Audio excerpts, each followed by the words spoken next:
Bienvenue dans cette nouvelle vidéo. Pour ceux qui me suivent déjà sur Instagram, vous savez que je suis actuellement à New York.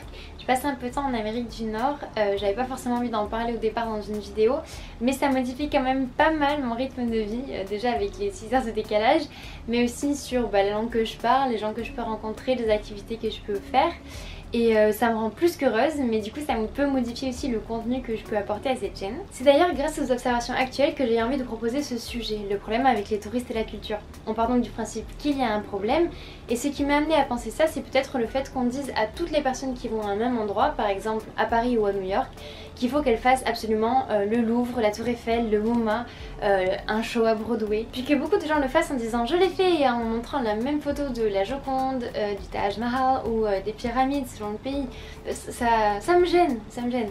Bon, a priori ça semble être plus mon problème qu'un problème en général, mais a priori pas que. Pourtant je devrais me réjouir que ces lieux culturels soient occupés par une population si vaste et nombreuse. C'est une ode à la culture qu'un pays soit reconnu pour ses monuments architecturaux, picturaux, artistiques, enfin tous les joyaux qui peuvent l'occuper.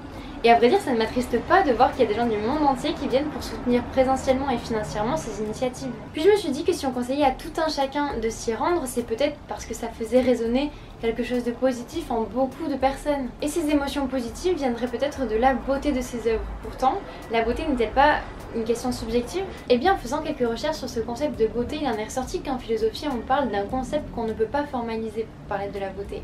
C'est-à-dire quelque chose qui nous paraît comme une vérité universelle, mais que l'on ne peut pas conceptualiser. On ne sait pas ce qui est beau. Il est difficile de dire qu'est-ce qu'un beau spectacle, par exemple pour les spectacles, mais quand on en voit un, on le dit directement sans aucun doute, c'est beau. Ce serait, selon Bergson, l'enjeu de l'esthétique dans son sens étymologique, la science du sensible, des sensations, de nous ramener à une façon, si j'ose dire, pure d'entendre, de voir et de penser le monde qui nous entoure. Ce serait donc cette sorte de jouvence universelle qui nous ramène à cette sensation du beau. Chacun peut parler de la beauté sans savoir ce qu'elle est, mais en la vivant tout de même comme une vérité pure. Donc, comme nous sommes tous capables d'éprouver cette sensation de beauté et qu'elle nous met dans un état de bien-être, revenant par essence à cette sensation de perception innocente, il serait judicieux de nous amener vers des œuvres communes qui nous feraient du bien. Pourtant, cette notion m'a aussi questionnée car j'entends parfois qu'il faut une certaine éducation pour accéder à une œuvre. Par exemple, si on considère œuvre comme création, il faudrait une certaine éducation du palais pour comprendre certains vins, une certaine éducation musicale pour écouter certains morceaux de jazz. C'est une notion que je peux comprendre car en soi, apprécier ne veut pas forcément dire trouver beau. Pourtant, si on renverse la situation, il se trouve qu'on a l'impression qu'aller voir des choses qui nous font du bien ou qui sont belles, ça nous éduquerait. Le terme éducation signifierait étymologiquement guider hors de, développer. Et alors quoi de mieux que de se développer, s'éduquer en allant pousser ses limites avec enthousiasme dans un voyage où on irait explorer les diversités dans une magnifique unité? Eh bien pas grand chose, j'ai envie de dire. Mais du coup, c'est quoi mon problème?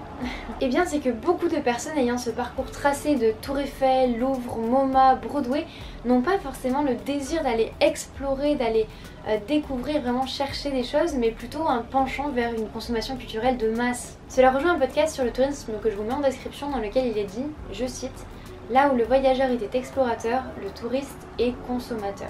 Fin de citation. La différence entre un touriste et un voyageur serait alors ses motivations. Quand je trouve un problème, j'aime bien essayer d'y trouver des solutions. Ce serait peut-être ça alors? C'est assez difficile de me placer dans cette vidéo car d'un point de vue technique, je voyage beaucoup. J'ai fait pas mal de ces lieux immanquables et je suis pas si différente d'un touriste. De plus, je porte un jugement basé sur des observations empiriques, des discussions ou quelques articles que j'ai pu lire. Mais je n'ai pas la science infuse. La notion que j'évoque ici rend compte d'un changement imperceptible et pourtant majeur d'intention. Certains chiffres du tourisme culturel ont révélé que peu de personnes avaient vraiment envie d'aller explorer, d'initier un voyage pour découvrir de nouvelles réalités, mais que beaucoup partaient pour fuir leur propre réalité. Plutôt que de chercher un exutoire illusoire, j'imagine que le voyage peut nous apporter des éléments de construction, de savoir qui peuvent modifier notre réalité durablement. Chercher l'histoire, les points de vue, les échanges qui résultent de ce que j'ai la chance de vivre ici et maintenant. Aller dans la qualité plutôt que dans la quantité. Et je vous avoue que c'est difficile, des fois moi aussi j'ai envie de tout faire et j'essaye des fois de courir à droite à gauche pour avoir fait toutes les choses à faire, mais j'en retire un sentiment de superficialité qui est beaucoup moins délectable qu'un vrai échange.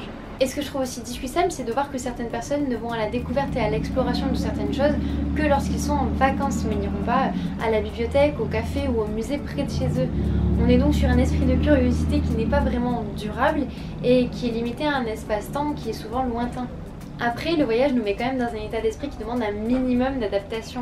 Même si on mange dans les mêmes chaînes de restauration que ce qu'on a l'habitude chez nous, qu'on parle que notre langue ou qu'on est transporté dans des bus avec que des personnes qui nous ressemblent, et bien ça semble quand même compliqué de ne pas jeter un œil au monde qui nous entoure et de se questionner sur l'atmosphère, les réalités et les problématiques qui évoluent dans l'espace dans lequel on est.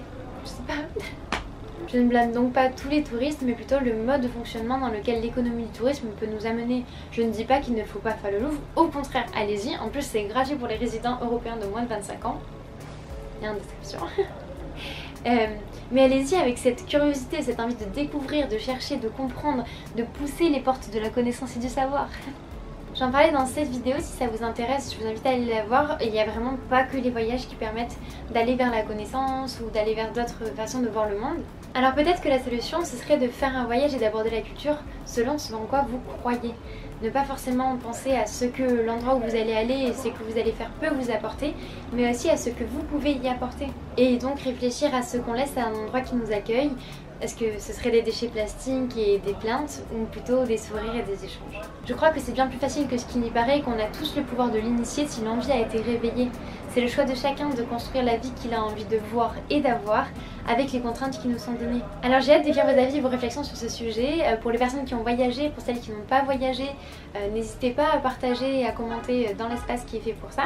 Vous pouvez aussi soutenir le projet en vous abonnant à la chaîne et me faire savoir si la vidéo vous a plu. Et quoi qu'il en soit, je vous remercie d'avoir passé ce moment avec moi. Passez une très belle journée. Déjà que la lumière elle fait que bouger et qu'il y a un max de bruit, je suis navrée. J'espère que ça va et que vous me comprenez. Et oui, ça faisait longtemps que j'avais pas tourné une vidéo, je suis contente.